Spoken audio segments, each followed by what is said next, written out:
Welcome to Beyond My Crisis. I'm your co-host, Ron Rossnick. And I'm Vivian Gaspar. We are here right now for a part 2 of a really critical topic. We're here to talk about making love and marriage or long-term relationships last the stand and the tests of time and all the challenges that can possibly arise, though they are very numerous. And we have Jim Cullum, who's an author of the book, Let Me Show You How I Love You. Jim brings the wisdom of having interviewed over 700 women, as well as being happily married for over 43 years. We also have Merry McNutt. She's a doctorate student of brain science, a CPA, MBA, and expert in attracting love, health, and money. She is the author of Sexy Love, Shine Your Beauty from the Inside Out, the easy guide to attracting your perfect mate. It's you. Welcome back, both of you. We are thrilled that you're able to give us so much of your insight on really curing as much as possible one of the most society ills possible, the destruction of the American family through divorce. And unfortunately, the statistics have told us that second and third divorce are even more dramatically higher than, unfortunately, the 50% statistic of first marriage. So let's see what we could do to overcome those horrendous statistics with a little bit more understanding. And let's start some basics. Sex and love are unfortunately often interchangeable. You have the beginning, and then you have more mature love. So let's start with what is sexy? Mary, as the woman, let's talk about that for a second. What is sexy to you and what isn't it? I think sexy is confidence, it's independence, it's excitement for life, it's showing that you care about yourself. I think sexy is not a sin. I think it is not dirty. I think it is not shameful. And when we think it is, then we might find ourselves having trouble that we wouldn't have if we upgraded our link to that term.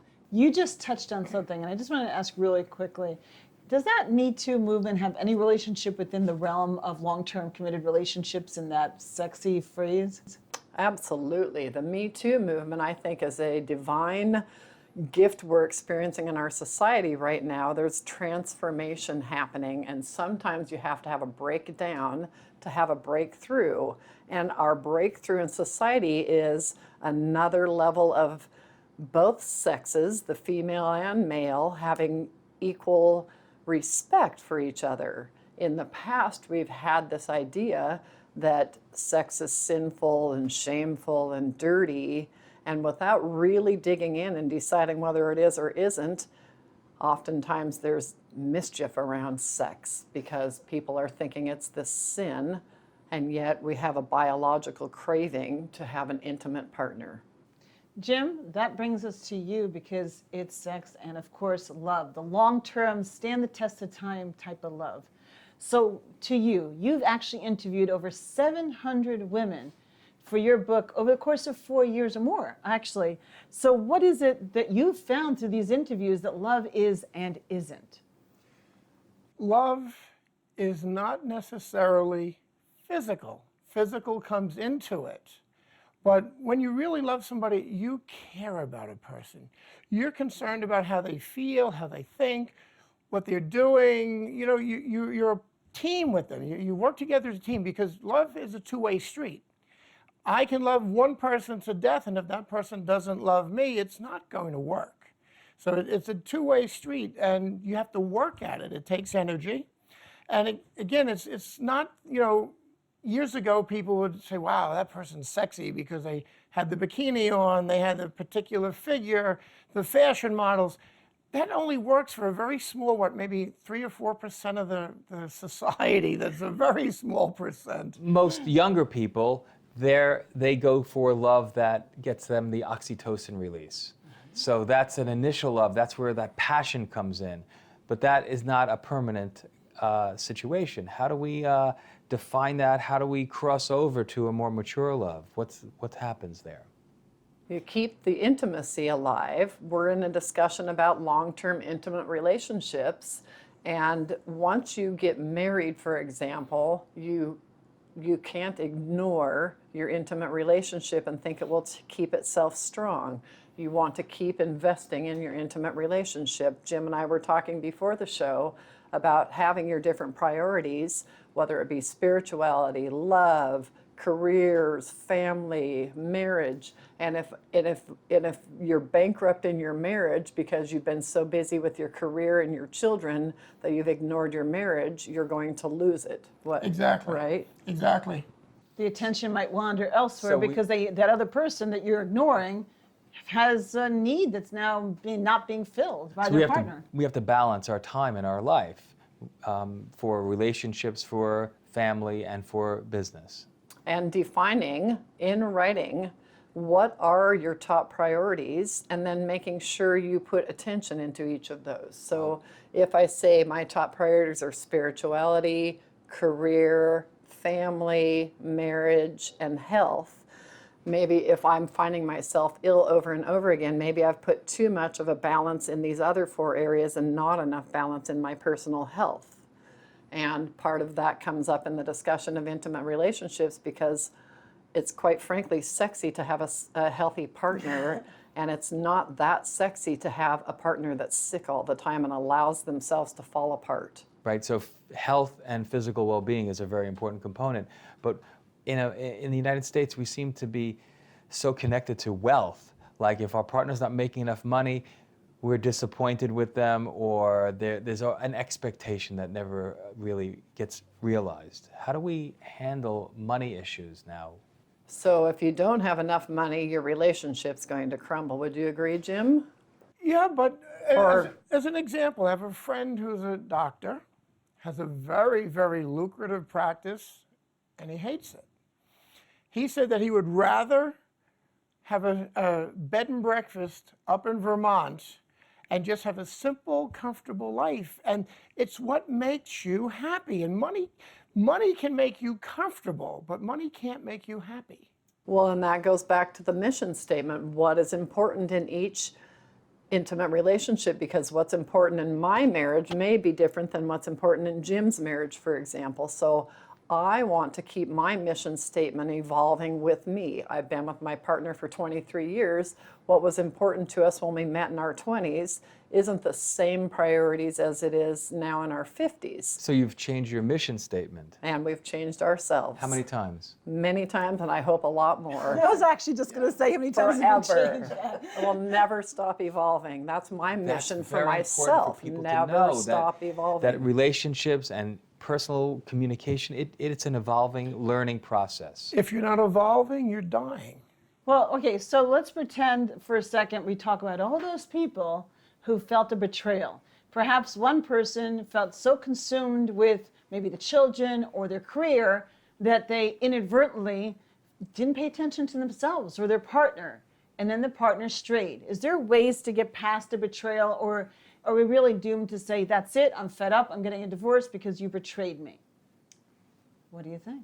I think if both people are willing to take an honest look, for an example, I'm a parent and I put all of my emphasis in raising our children together while my husband is having a craving for touch, and I'm ignoring his need for touch, his love language. And when all is said and done, I've ignored one of my 5 important areas and it went bankrupt. If my husband, for example, this happens a lot of times, my husband ends up cheating, if you will, having an extramarital affair. And now we are faced with the decision, do we stay or do we go? And the stay in my book talks about, are you both willing to look at how you got to this new level of your relationship? So it atrophied. Are you both willing to look at how it atrophied, where you weren't putting energy into it? And you recommend writing this down, like Yes. really formalizing Oh, yeah. the needs, the wants, the wishes, and even the psychology of each of the partners. It's the compass. Thoughts are fleeting energy. When you put it on paper, it becomes real. The best psychologist I had, with the psychology I took in college and everything, but my best psychologist was Ann Landers. And she used to say, put it on paper and it becomes real, and then you can both see it and then start to make logical, rational decisions about what's there. Well, I would also like to go further in by saying, is that the only thing that can kill intimacy? What kills intimacy? Lack of action. Yeah, love is an action word. Right. And you have to put energy into it. It's like you put a fire in a fireplace, okay? And it gets hot and it burns and you feel really good. But if you don't stoke the fire, you don't throw some more wood on there, it's going to go out. Right? Great analogy. Yeah. I love that. And that's a challenge because sometimes in our daily life we get so caught up between if people have kids, that could be all-consuming. If they have a parent that has health needs, if they have financial crisis, there's so many ways that adults are being pulled these days. And that's with that mission statement. I personally have a mission statement for my health. I have a mission statement for my career. I have a mission statement for my marriage, always evolving. I have mission statements for my spirituality and the things that are important to me, so that as life's us, as things come up, circumstances change, we can look at that mission statement and say, can I keep focused on that and get a solution to this crisis that came up? And do you memorize these mission statements? Absolutely. Can you share something, an example with us? My health mission statement is inner peace. It's how I can measure whether or not the move I'm making is peaceful. For example, if I were to drink alcohol and feel crummy inside, that's not inner peace. If I were to argue with my husband, that's not inner peace. If I am never taking time putting me on the schedule of self-care, that doesn't lead me to inner peace. It leads me to stress. Sometimes pressure makes diamonds, I hear. That is true. So I love the breakdown. I'm not opposed to breakdowns if you're looking for the lessons. My husband and I have a mission statement that says life is always working out for us. So even in the worst of times, and we've had plenty, we're together 23 years, life is always working out. So that makes us look for solutions instead of thinking, maybe I should just give up on you. Right, so embrace a lesson that may be coming. Look for the lessons. Okay. See, society today has changed a lot over the past 43 years. Today, everything is disposable. Use once and throw away. Diapers are disposable. Everything is disposable now. Back in the day, if something was broke, you fixed it. And you kept it.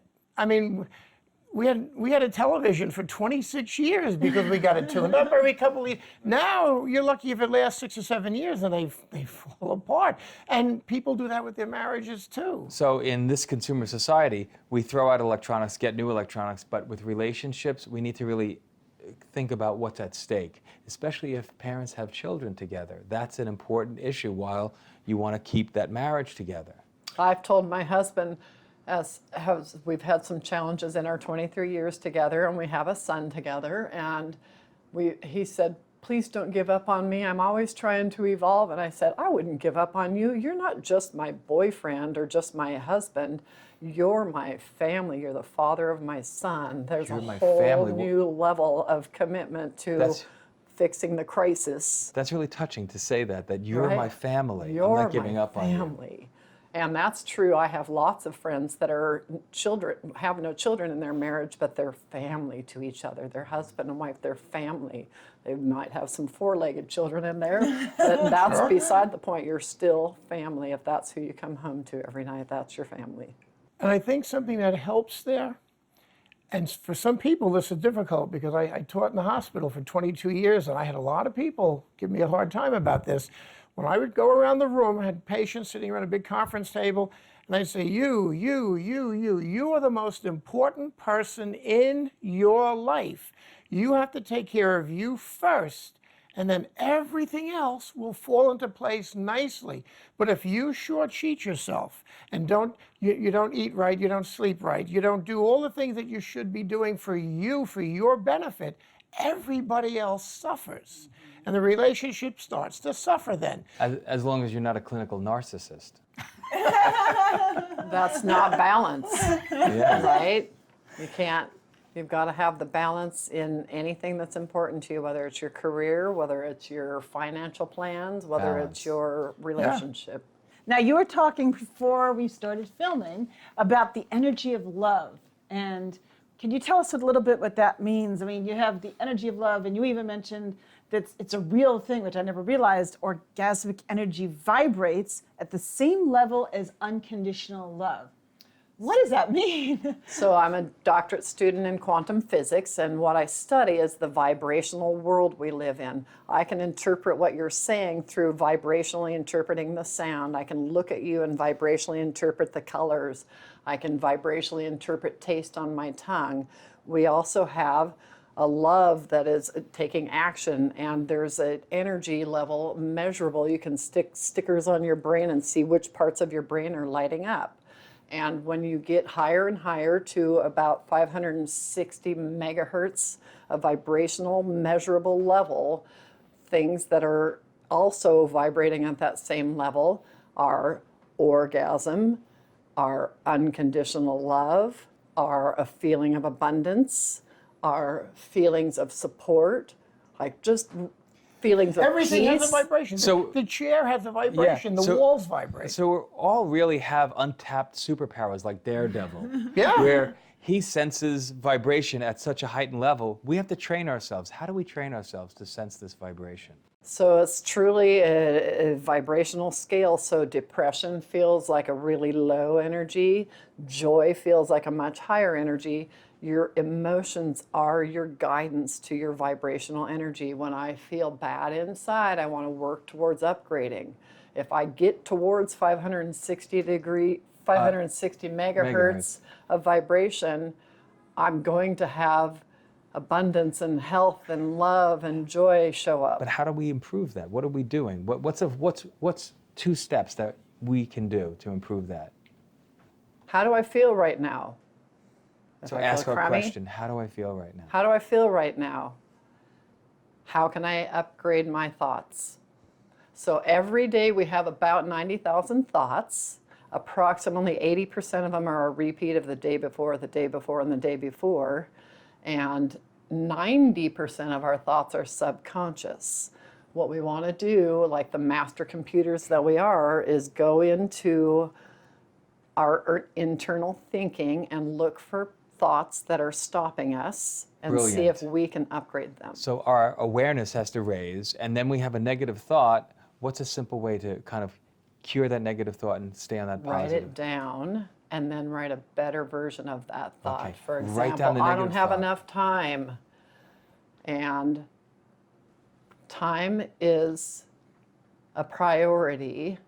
So what I have is enough time for the things that are most important to me. Okay. And if you don't have Fantastic. time to write it down, I teach this to the people I work with as well. If you don't have the time to write it down, then you can just say the word cancel. Cancel. Cancel, and then immediately replace it with another thought that's the positive opposite of that thought. So we have to be writing our story as we go Constantly. along. And tune into your feelings. That's the best way. Keep tuning into your feelings. If I'm feeling bad, I must be thinking something that's limiting me in Wow. my confidence. Well, I've got to ask, though, I'm going to interject and ask, what if you have this awareness that you want to do it, but your spouse doesn't? The high vibration is a much stronger magnetic pull than the low vibrations.